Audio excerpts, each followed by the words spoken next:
Analina fa izao tsika dia nalaka ny vavao mifandray amin'ny fifandraisana amin'ny anivelany ity nofaranana androany ny fankalazana ny faha-enimpolo taona ny arahan'i Madagasikara niasa tamin'ny Japon. Ankoatra ireo fiara-miasa amin'ny fanjakana dia miara-miasa amin'ny vondrona Dreaming, ny ABC, la 7 sy ny Canal 7 ihany koa ny masivon'ny Japon eto Madagasikara amin'ireo fiara-miasa. Isan'izany ny fifanakalozana ara-kolontsaina. Doratsika ny Ansipriany. Isan'ireo manana fahaiza-manao miavaka ihany koa ry zareo japonais raha ny fikirakirana teknôlôjia avolenta no resahana.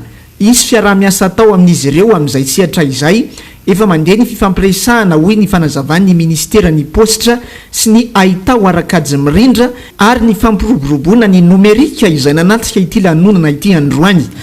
Lafim-baovao hafa kosa indray mbola ao anatin'ny fanaovana fanadihadiana ilay vehivavy voalaza ho nisoloky cache-point tratra Ambodiop teny Sabotsinamena ny mpitandro filaminana amin'izao miisa 4 hatramin'ny androany ireo cache-point lasibatra nametraka fitoriana ny vehivavy tratra ny polisy ity.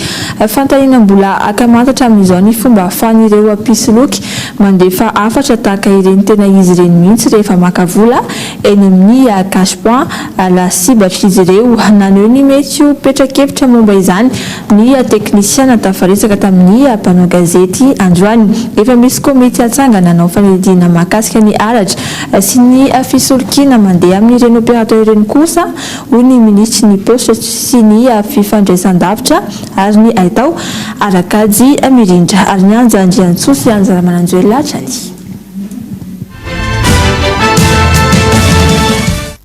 Nanambara ministra ny postra sy ny fifandraisan-davitra ary ny atao arakajy mirindra fa efa misy komity miainga amin'izao ijery fotony ny alatra sy ny soloky miseho amin'ny tontolo ny fifandraisan-davitra ity. Io moa zany ny andraikitry ny ministera aloha dia miaro ny mpanjifa. Zany hoe efa nisy volana vitsivitsy zay napetraka komité interministériel satria tsy ny ministera ny fifandraisan-davitra rery ny ao anatin'izany fa eo koa ny ministera ny fampiroboroboana ny varotra sy ny fanjifana. Dia io comité interministériel io zany no nametrahana ny protection des consommateurs na ahafahantsika zany miaro ny mpanjifa.